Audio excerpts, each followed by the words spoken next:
반갑습니다. 오늘은 이제 달마 혈맥론 오늘 할 부분을 읽어보겠습니다. 묻는다. 백정은 살생을 업으로 삼는데 어떻게 성불할 수 있습니까? 답한다. 단지 견성을 말할 뿐 업짓는 것을 말하지 않는다. 비록 업을 짓더라도 어리석은 사람과는 달라서 온갖 업이 그를 구속하지 못한다.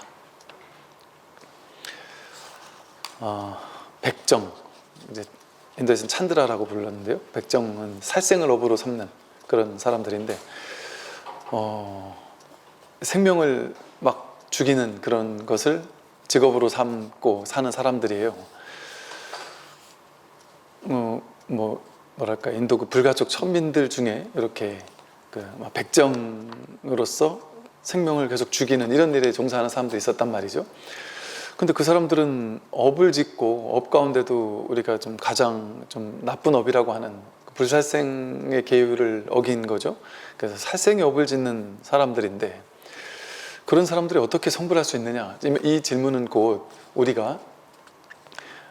누구나 착한 일도 하고 살았지만 나쁜 일도 많이 하고 살죠. 살면서 또 온갖 악행을 하기도 하고요. 누구를 본의 아니게 괴롭힐 때도 있고, 막 누군가를 힘들게 할 때도 있고, 또 심지어는 내가 했던 말 한마디로 누군가가 너무나도 큰 상처를 받거나, 심지어는 자살하는 일도 생길 수도 있고, 예를 말하자면, 그러니까 온갖 일들이 생길 수 있어요.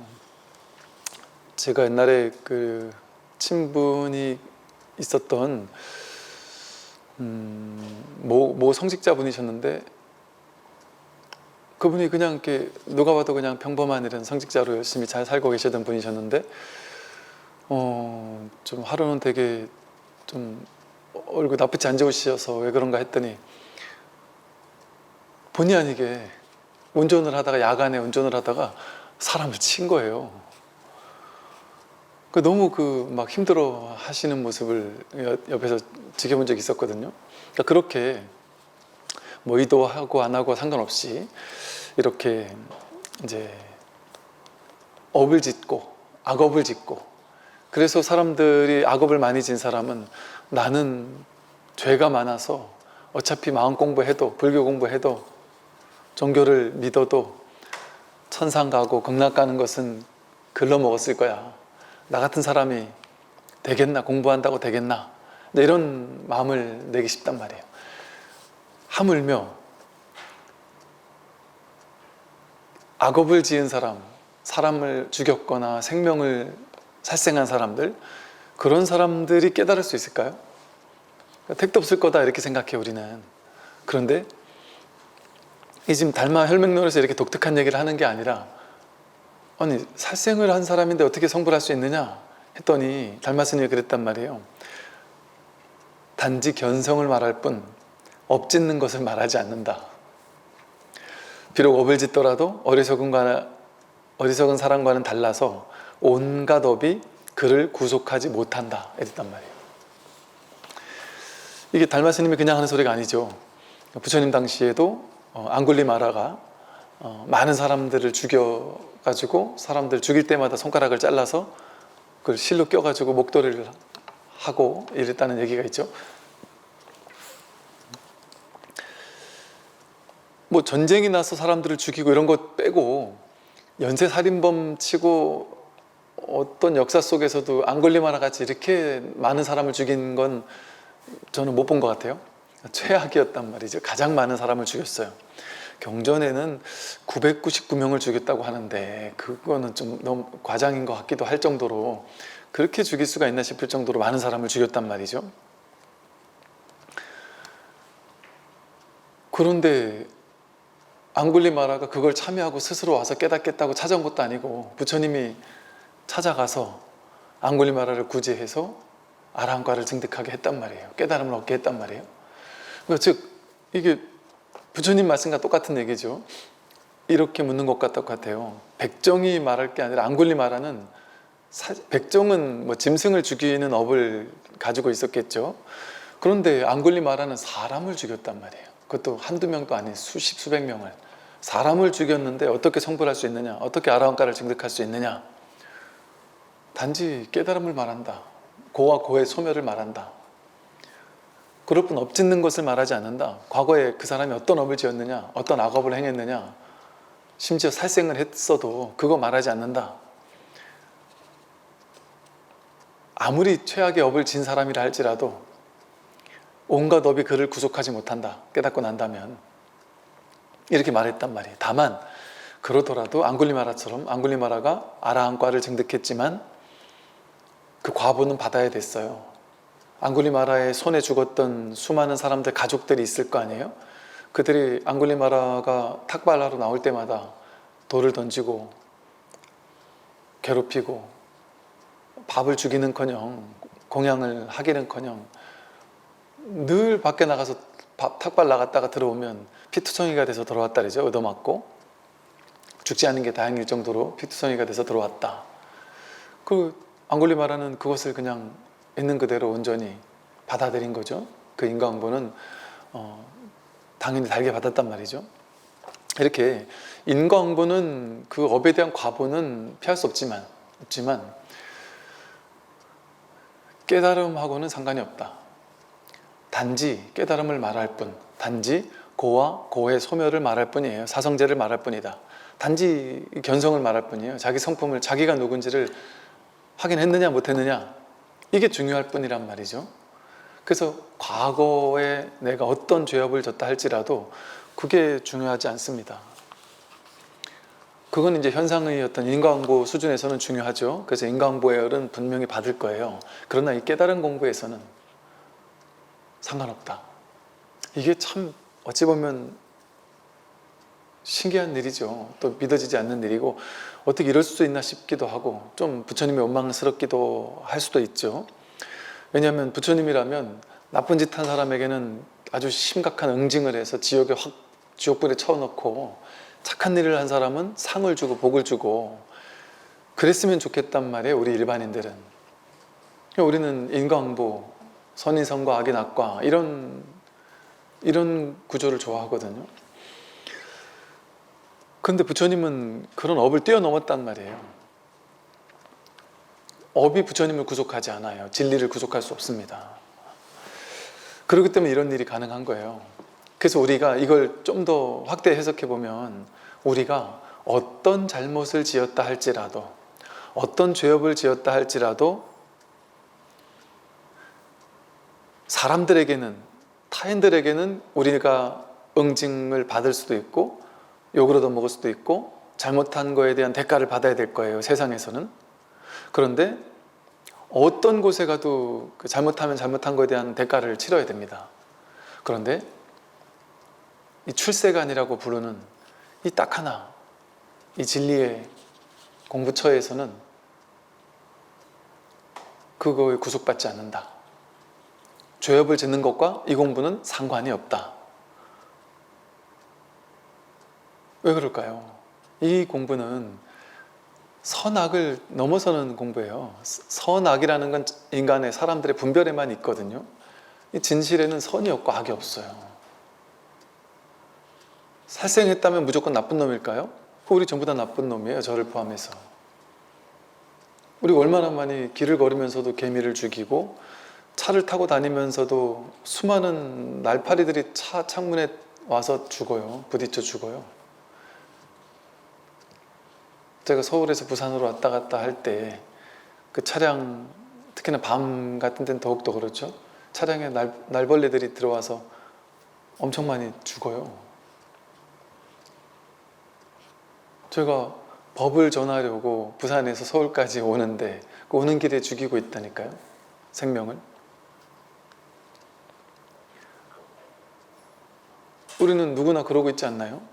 우리의 삶 자체가 어떤 하나의 생명이 살기 위해서는 어떤 하나의 생명은 또 희생되어야 되는 그런 측면들이 있어요.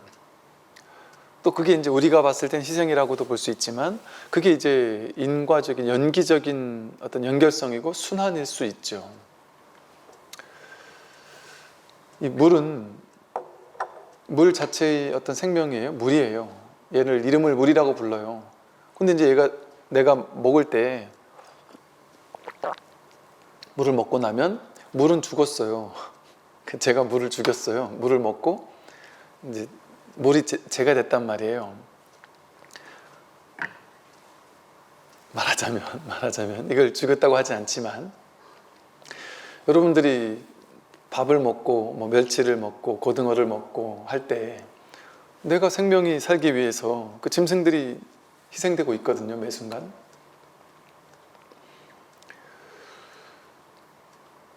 그러면 그 하나하나가 전부 다 길을 걷다가 개미를 나도 모르게 죽인 것이 죄라면, 죄업이라면, 우린 전부 다 막 그 인광보 죄업에 벌벌벌 떨면서 내가 이토록 살면서 내 목숨 하나 유지하고자 80년, 90년, 100년을 살면서 얼마나 많은 생명을 죽이겠어요. 내 한 끼를 위해서. 심지어 살아있는 생명을 죽이잖아요. 횟집에 가서 저 싱싱해 보이네요, 저걸로 주세요. 그래서 그걸 잡아다가 먹기만 해요.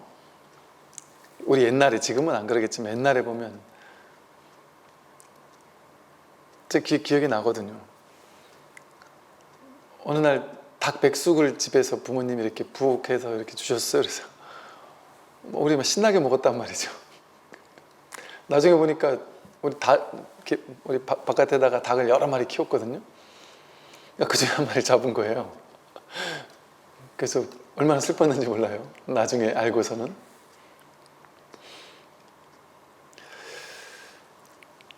그 업을 짓는 게 진짜 우리가 천하의 나쁜 놈이라는 것을 증명하는 걸까요? 그것이 정말 나쁜 일일까요?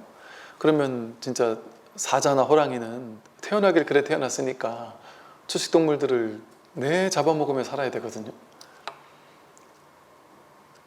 그 사자나 호랑이는 천하의 지옥 가면 거의 걔네들이 다 있겠죠, 만약 그렇다면.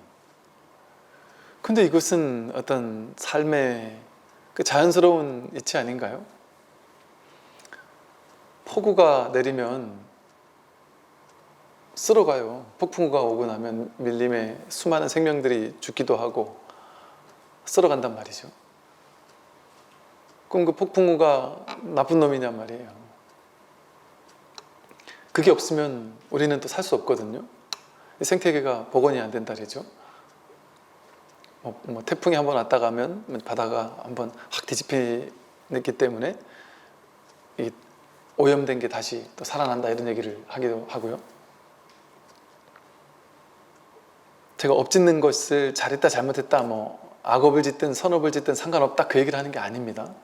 반드시 선업은 선업의 과보를 받고 선인 선과고 악인 악과, 악업을 지으면 악업에 대한 과보를 받아요. 그건 분명한 현실 세계의 법칙입니다. 인과응보의 법칙이에요. 그리고 악업을 하면 안 되죠. 착한 일을 행해야죠, 당연히. 그것을 제가 틀렸다고 하는 말이 아닙니다. 우리는 이 선악을 넘어서는, 선악 이전에 이 출세간의 공부를 하는 거거든요. 그 선악이 일어나는 그 바탕에 근원적인 공부를 하는 거란 말이죠. 여기에서 보면은 선도 없고 악도 없어요. 그렇기 때문에 깨달음에는 착한 일 한 사람이 먼저 깨닫고 못된 사람은 늦게 깨닫는다? 아니에요. 그거랑 상관없어요, 깨달음은. 물론 이제 가능성은 있죠. 착한 일을 한 사람이 나쁜 일을 많이 한 사람보다 훨씬 빨리 깨달을 가능성은 높아요. 왜 가능성이 높다고 하느냐? 착한 일을 많이 하는 사람은 마음에 찜찜함, 양심의 거리낌, 그걸로 인한 어떤 죄의식의 과보를 받을까봐 두려움, 그런 마음에 오염된 마음들이 별로 없겠죠. 착한 사람은, 선행을 많이 한 사람은. 그러니까 마음에 지저분한 오염된 마음이 없단 말이에요. 깔끔하단 말이죠. 청정하단 말이에요. 그러니까 그런 사람은 공부하기가 훨씬 수월하죠. 공부가 잘 될 수 있단 말이죠. 근데 예를 들어 내가 큰 범죄를 저질렀어요. 그래서 도망 다니고 있다 쳐보세요. 그러면 두려움에 벌벌 떠느라고 이 마음 공부할 마음이 나겠어요? 못해요. 그런 차원에서 부처님께서 선을 더 많이 짓고 악은 철저히 짓지 않도록 계율이라는 것을 주신 거죠.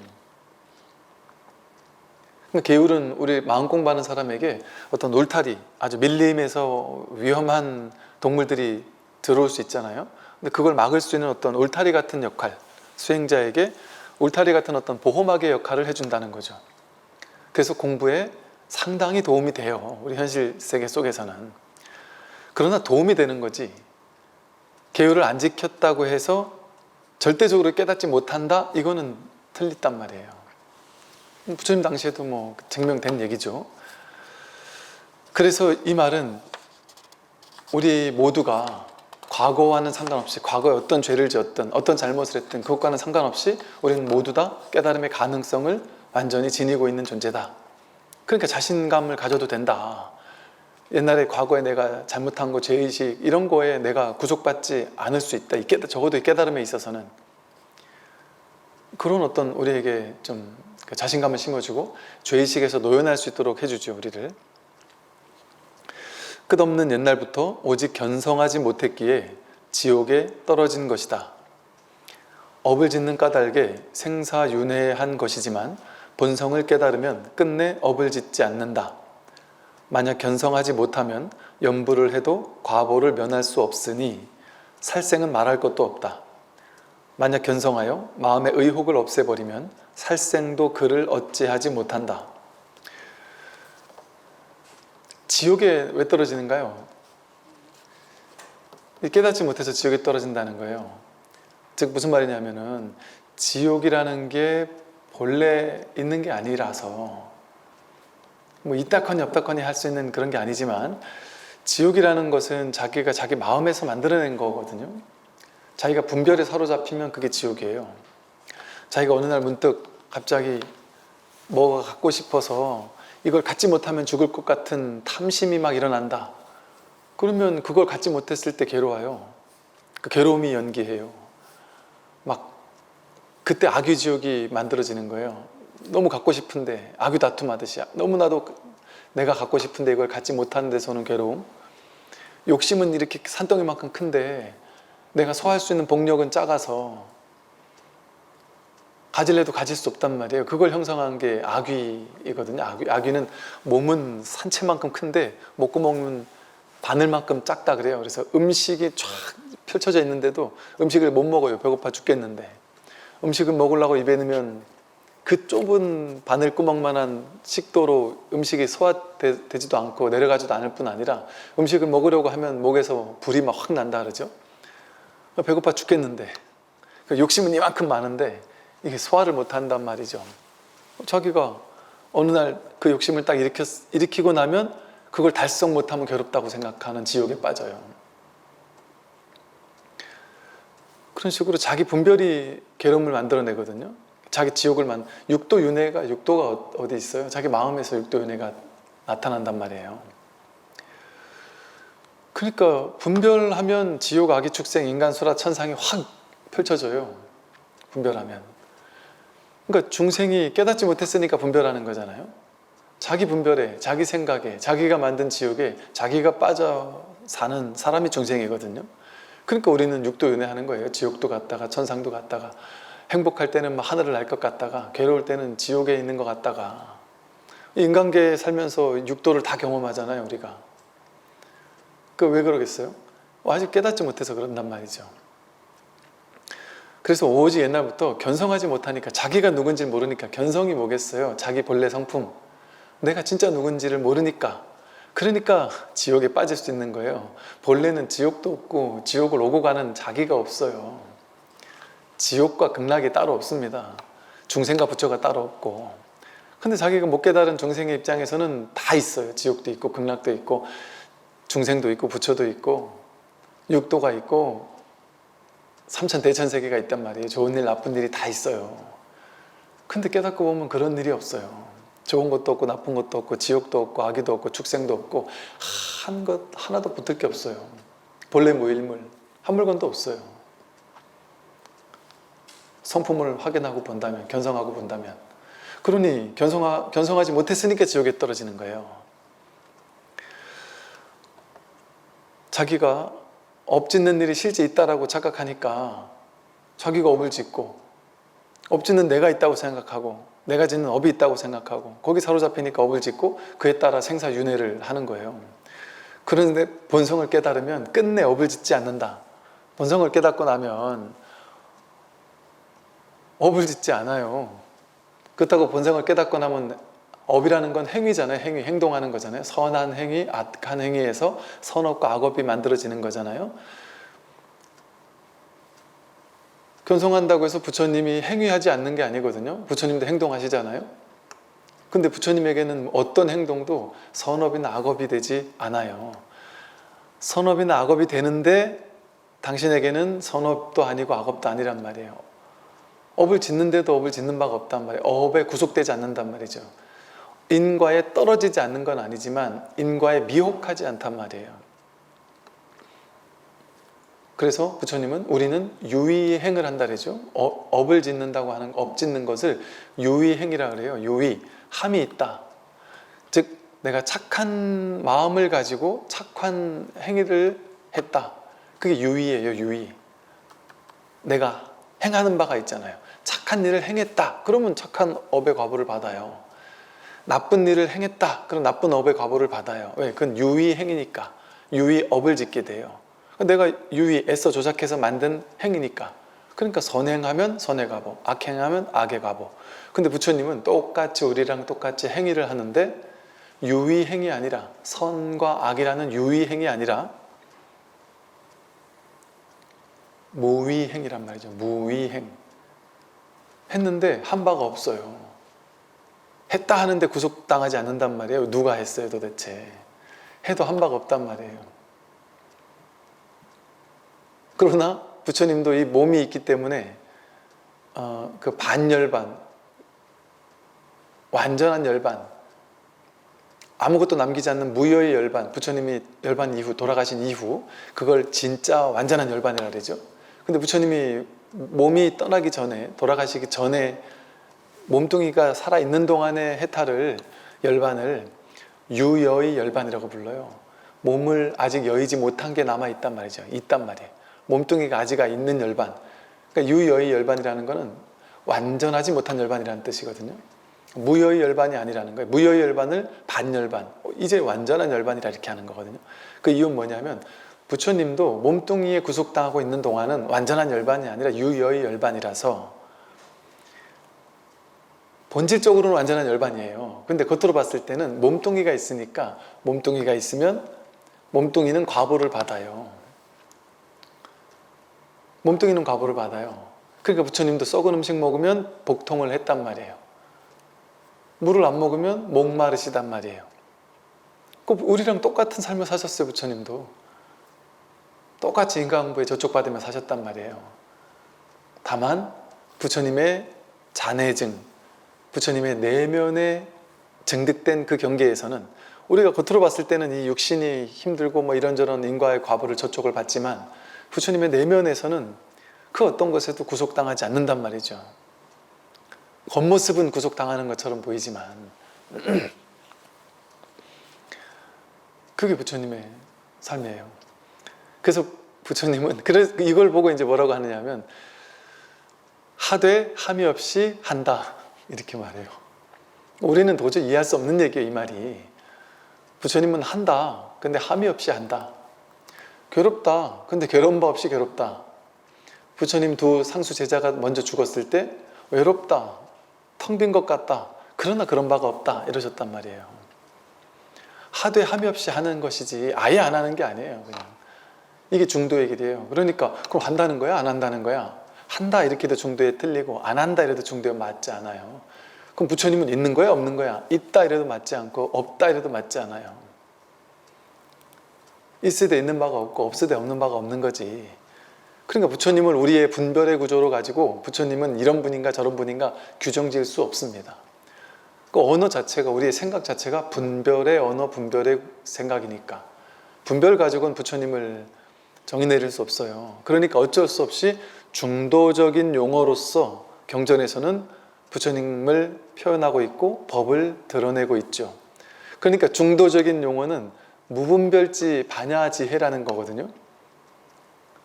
그러니까 중도적인 말은 우리 분별의 언어, 분별의 구조, 중생들의 생각에서는 확 와닿지 않는 거예요. 왜 그러냐면 분별은 이거 아니면 저거잖아요. 좋아 싫어, 좋거나 싫은 거잖아요. 커 작아 이러면 커, 아니면 작아 이래야 되잖아요. 우린 비교 분별을 하고 사니까 중생들은. 근데 부처님은 중도 실상 진실을 보니까 너 키가 커 작아 이러면 어떻게 키가 크고 작아요 우리가. 큰 사람보단 작고 작은 사람보단 크지. 그럼 내가 어디선 크고 어디선 작잖아요. 근데 우리는 작다거나 크다, 나는 잘났다거나 못났다, 부자라거나 가난하다, 내 인생은 훌륭했다거나 별로였다거나 이런 식으로 자기를 규정해야만 된다고 착각해요. 근데 세상은 진실은 진실로 바라보면 그 어떤 것도 규정될 수 없어요. 중도적으로밖에 설명이 안 돼요. 나는 잘났다 아니잖아요. 나는 못났다 이것도 아니잖아요. 나는 키가 크다도 아니고 작다도 아니잖아요. 그러니까 분별의 용어는 나는 잘났어, 못났어, 키가 커, 작아 이렇게 말할 수 있지만 그거는 진실한 것이 아니죠. 그냥 진실하게 말하면 중도적으로밖에 말을 못해요. 큰 것도 아니고 작은 것도 아니다. 있는 것도 아니고 없는 것도 아니다. 죽고 나서 어떻게 됩니까? 항상 하는 것도 아니고 단멸하는 것도 아니다. 나라는 존재는 있는 것도 아니고 없는 것도 아닙니다. 우리가 이 몸이 나고 느낌, 생각, 의지, 의식이 나야, 몸과 마음이 나야 하고 하도 집착하고 있으니까 그걸 깨주기 위해서 부처님이 나 아니야, 나 없어 이랬단 말이에요. 그러면 우리는 부처님이 우리의 분별을 깨주기 위해서 나 없어 이러니까, 무아 이러니까 사람들은 아, 불교의 가르침은 무아구나 이렇게 무아를 주어요. 그 전혀 중도적이지 않지 않아요? 아와 무아 중에 무아를 선택하는 거는 취사간택 아니에요? 무아가 불교의 교리라고 생각해요. 그 전혀 중도적이지 않은 생각이에요. 부처님이 무아라고 하신 거는 아트만, 자아가 있다라고 하도 인도 전역에서 모두가 아트만 자아를 집착하다 보니까 그걸 깨주기 위한 방편의 용어로 무아라고 한 거예요. 그러니까 불교의 진짜 말은 무아이면서 동시에 아예요. 그래서 선불교에서는 무심, 달마 무심론 이런 말이 있어요. 무심을 설해요. 그런데 선에서는 또 심, 마음을 설해요. 달마 무심론에 보면 계속해서 무심 하고 얘기해요. 그럼 우리는 이해가 안 돼요. 이게 도대체 달마 무심론 뭔 소리야 도대체 싶단 말이에요. 왜 그럴까요? 무심이 바로 심이기 때문에 그래요. 마음이 바로 마음 없음이에요. 마음 있다고 집착하는 사람에게 마음 없다고 얘기해야 되고, 마음 없다고 집착하는 사람에게 마음 있다고 얘기한단 말이에요. 자아가 있다라고 집착하는 사람에게 무아라고 얘기하고, 무아라고만 생각해서 그냥 허무지에 빠져있는 사람에게는 무슨 소리냐, 너의 본래 면목이 있다, 본래 면목을 확인해야 한다, 그게 바로 진정한 참나라고 할 수 있는 자기의 진정한 본성이다, 실상이다 이렇게 얘기한단 말이에요. 그럼 우리는 아, 허상이 아니고 실상이 있구나 이렇게 해서 실상에 또 집착한단 말이에요. 불교는 허상을 버리고 실상으로 가, 이것을 정답인 것처럼 말하는 종교가 아니에요. 전부 다 방편이에요, 방편. 그래서 이것을 방편이라고 설명하고 있는 가르침이 중도예요, 중도. 그러니까 중도에서는 이거다라고 딱 정해서 고정하지 않아요. 여러분이 불교에서 이거는 절대적인 불교 교리야 라고 생각하면서 딱 쥐고 있는 게 있으면 그건 다 떼들어야 돼요. 다 버려야 될 거예요. 그 어떤 부처님이, 그러니까 그런 사람도 있거든요. 부처님은 초기 불교를 공부하는 사람들은 부처님은 인도적인 분위기 속에서 아트만 사상이 너무 인도 전역에 완전히 뻗들어 있는 그 아트만 사상, 그 유아적인 사상, 내가 있다라는 그런 사상 속에 모든 사람들이 다 갇혀 있으니까 그걸 깨뜨려 주려면 그 당시에는 어떻게 해야 되겠어요? 이게 아트만에 집착하는 사람도 있고 집착하지 않는 사람도 있다면 그렇게 대놓고 무아라고 안 했을 거예요. 인도 사람들 전부 다 힌두교잖아요. 인도는 그 당시 브라만교잖아요. 바라문교잖아요. 전부 다 아트만에 취해 있단 말이에요. 그러니까 부처님은 어떤 얘기를 해야 되겠어요? 그걸 중도 잡아주기 위해서 이쪽에 치우친 사람에게 중도를 잡아주려면 이쪽 반대 얘기를 해야 되거든요. 아니, 소가 중도를 이렇게 설명해요. 소가 이렇게 논두끼를 걸어가다가 왼쪽에 이걸 먹으려면 못 먹게 하려고 오른쪽을 잡아당긴단 말이에요. 그럼 소는 어리석으니까 오른쪽을 잡아당기니까 오른쪽 거 먹으라는 얘기구나. 그래서 오른쪽 걸 또 먹는단 말이에요.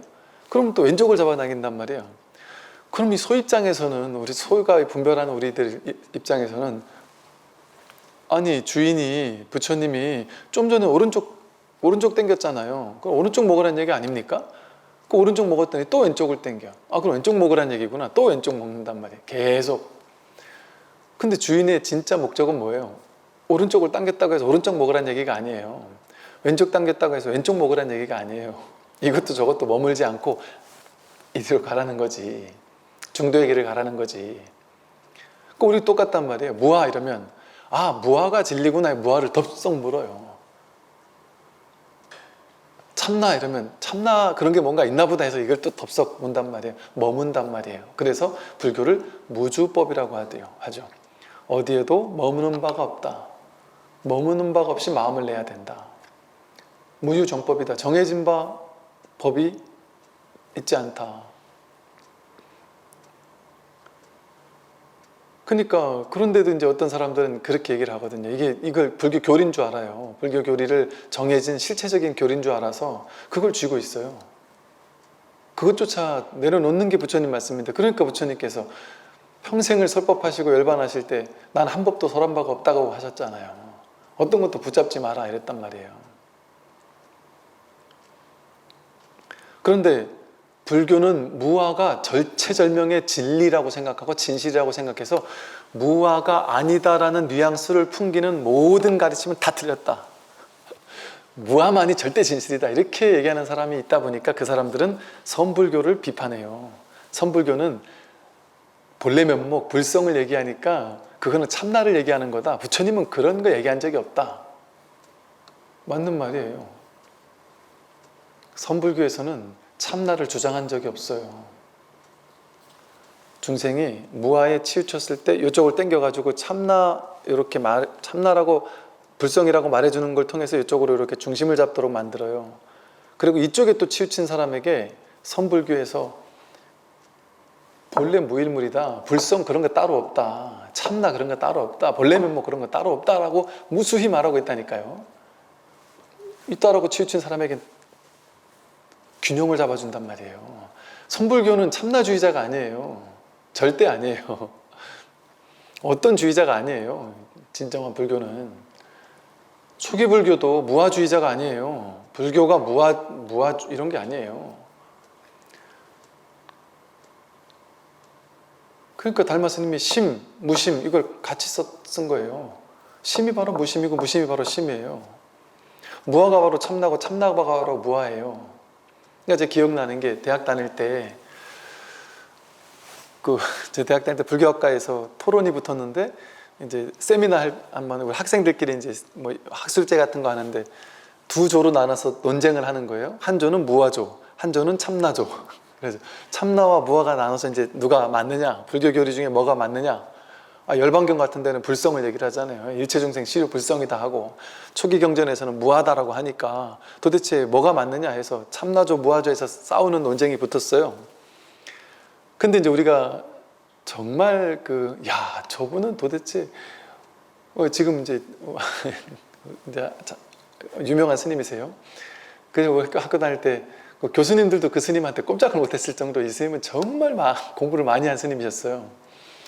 근데 딴 스님들은 나는 무아조 할래, 나는 참나조 할래, 또 학생들도 나는 무아조 할래, 나는 참나조 할래 하는데 그 스님 반응이 옆에서 되게 재밌게 본 기억이 있어요.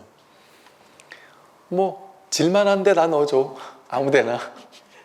내가 이기게 해줄게 이러면서 웃으면서 누가 이기든 만만하게 지네가 이길 수 있다고 하면서 참나를 선택하든 무아를 선택하든 쟤네가 분명 이길 것 같은 그런 좀 반대편에 나를 넣어줘. 그냥 아무데나 괜찮아. 내가 다 이겨줄게. 이런 식의 어떤 자신만만함으로. 아니 그러면 스님, 무아를 해야 이길 수 있어요? 참나를 해야 이길 수 있어요? 아무데나 해도 다 이길 수 있어. 이렇게 얘기를 하시는 거예요. 심지어 그 스님이 뭐라 했냐면, 어떻게 그럴 수가 있죠? 하고 이제 학생들이 물어봤단 말이에요. 그때 그 스님이 심지어 뭐라 했는지 아세요? 이거 무슨 색깔이야? 이래요. 흰색이오니까. 그러면 니는 이거 흰색이라고 주장하고 난 이거 검은색이라고 하고 주장할 테니까 토론 한번 해볼래? 내가 너 이길 수 있다? 이런 식의, 뭐 정확히 말인지 모르겠는데 이런 식의 얘기를 했어요. 왜 그랬을까요? 그 스님이. 당연한 얘기예요. 참나 무아 뭐 어떤 거 선택해도 상관없어요. 치우친 상대방의 희론을 정멸시키면 된단 말이에요. 그 견해가 왜 틀렸는지를 딱 드러내주기만 하면 된단 말이에요. 부처님이 한 건 오로지 그거밖에 없어요. 분별을 깨주는 거. 어떤 하나를 드러내기 위한 게 불교가 아니고, 이게 진리니까 진리를 드러내기 위한 게 불교가 아니고, 잘못된 편견과 견해를 깨뜨려주는 게 불교예요. 내세울 건 아무것도 없어요, 불교에서. 왜 그럴까요? 내세울 게 없습니다. 파사현정, 삿된 걸 깨뜨리면 바른 것은 이미 드러나 있어요. 본래 드러나 있는 거예요. 바른 거는 부처님한테 바른 게 있어서, 법이 있어서, 진리가 있어서 우리가 부처님에게 진리를 전해받는 게 아니에요. 진리는 각자 자기에게 다 있어요. 100% 구족하고 있어요. 그래서 원망구족이라고 하잖아요. 부처님만 원망구족이 아니라 우리 모두가 원망구족이에요. 각자 자기에게 있어요. 근데 그거를 자기 분별 때문에 드러내지 못하고 그걸 자꾸 자기가 보지 못하고 있단 말이에요. 그럼 부처님이 하는 일은 뭐예요? 진리를 드러내는 일은 부처님은 하질 않아요. 진리가 따로 없으니까.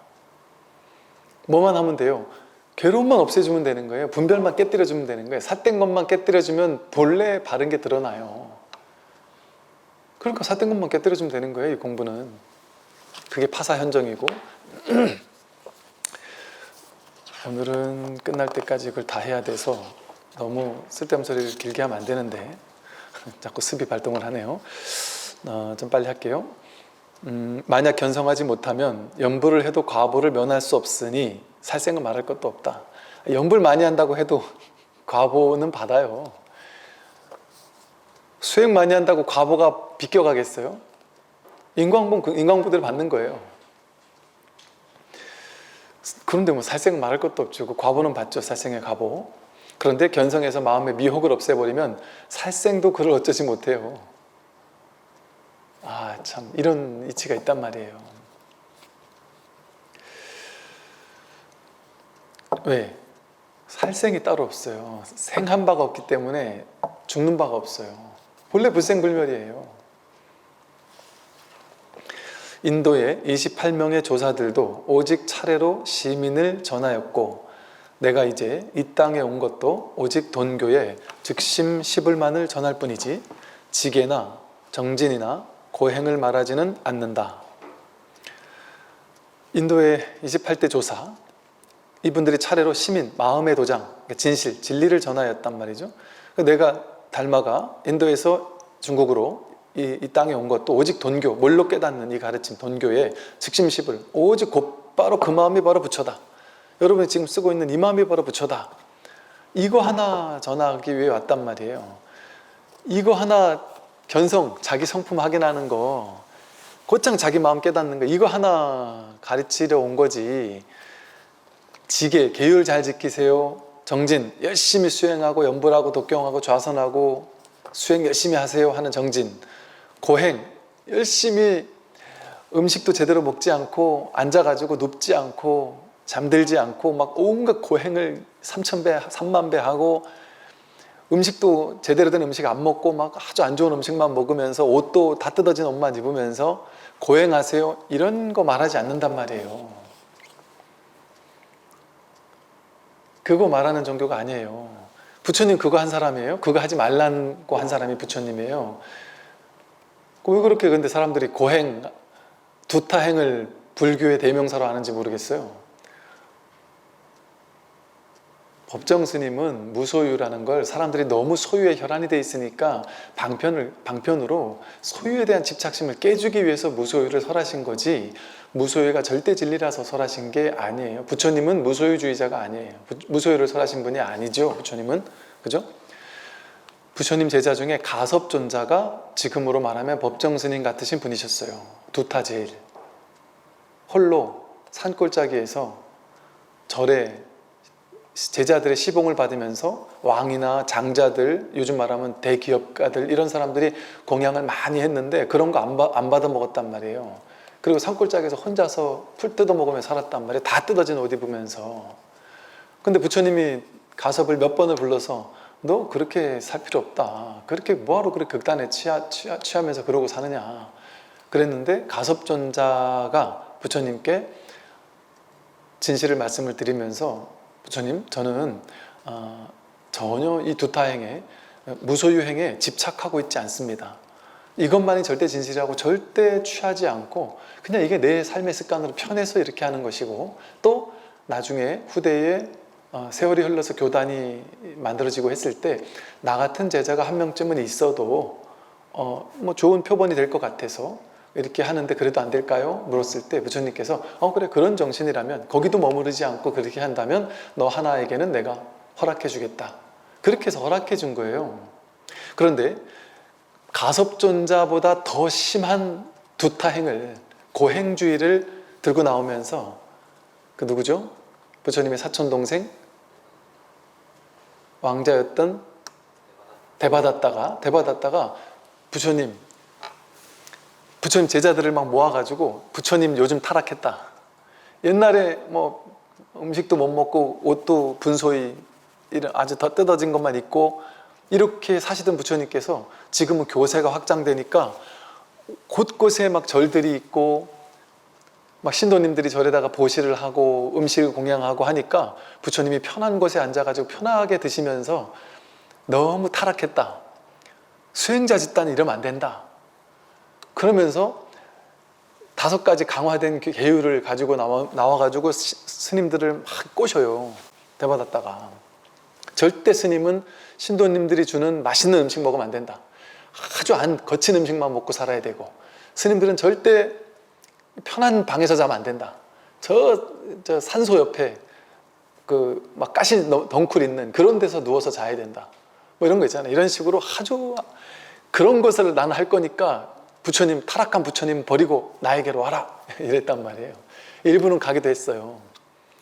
그거를 나중에 이제 부처님이 시켜서 사리불가 목건년이 가가지고 중도 정견이 뭔지를 그 제자들에게 설명해 주어서 그것은 극단에 불과하다. 이렇게 설명해서 끌고 왔단 말이에요.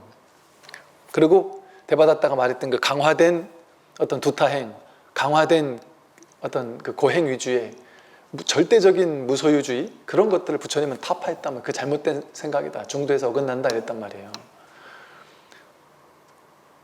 그런데 왜 그것만이 옳다고 생각하냔 말이에요. 그것만 옳은 건 아니에요. 왜 절이 산골짜기만 있어야 돼요? 왜 가난하게만 살아야 돼요? 도시에 있어야죠. 도시 사람들을 포기하려면. 도시에 있고, 요즘 사람들은 또 어때요?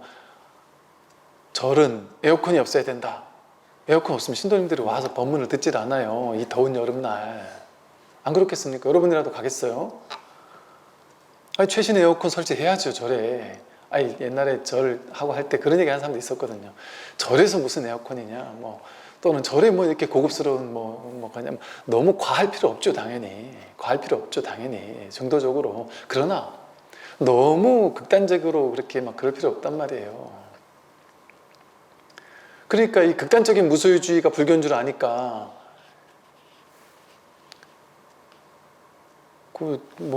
남의 돈 훔친 것도 아니고 본인이 일을 열심히 해서 이렇게 절을 잘 이렇게 가꾸거나 뭔가 이렇게 하면 그거 가지고도 막 비난을 하는 사람들도 있단 말이죠.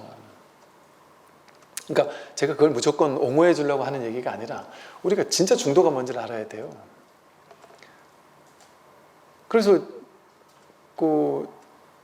요즘에는 절에 가보면 제가 법회 가는 그 절도 보니까 정말 절을 갤러리처럼 너무나도 아름답게 이렇게 해놨어요. 너무 아름다워요. 너무 뭐랄까 쾌적하고, 그러니까 그냥 장엄하고 아름다운 그 모습만 봐도 뭔가 모르게 이렇게 참 마음이 이렇게 청정해지고 이런 느낌이 들거든요. 그래서 그런 고행 이런 것만이 절대 불교에서 주장하는 게 아니란 말이에요. 무소유주의가 아니에요, 불교는. 그러니까 부처님은 장자들에게는 돈 버는 방법 설하셨다니까요. 남편에게는 아내한테 보석 같은 거 좀 사다 줘라 이랬다니까요. 가끔 땡큐 하게도, 그죠? 보살님들한테는 두루두루 중도적으로 설하셨어요. 극단적인 뭐 이런 걸 얘기하지 않아요. 그것과 깨달으면 상관없어요. 그러니까 달마가 부처님 말씀하셨던 얘기를 하는 거예요. 나는 즉심십을 자기 마음이 부처라는 자기 마음 깨닫는 거, 괴로움 해결하는 거, 그거 얘기하는 사람이지 지계나 정진이나 고행 말하지 않는다. 실제 선사 스님들이 맨날 하는 말이 그거예요. 자기 마음을 깨달은 사람이라면 하룻밤에 황금 10,000양을 써도 상관없다, 말하지 않는다 이런단 말이에요. 근데 자기가 이 마음도 깨닫지 못했다면 신도들이 주는 밥 한 톨 먹는 것도 부끄러운 줄 알아야 된다, 이렇게 얘기했단 말이에요. 그러니까 즉 그게 그 물질 세계가 그건 중요한 게 아니에요. 물질 세계는 그냥 파도에 불과해요. 이 컵이나 황금이나 다를 게 없어요, 세상은. 안 그렇습니까, 여러분? 이만한 나무가 하나 있는데 이 나무나 이따만한 황금이 있어요. 전혀 다르지 않아요. 전혀 다를 게 없어요. 똑같은 생사법이고 생멸법이에요. 우리가 그냥 거기다가 상을 개입시켜가지고 이건 귀한 거야, 저건 나쁜 거야, 그렇게 말하는 거지.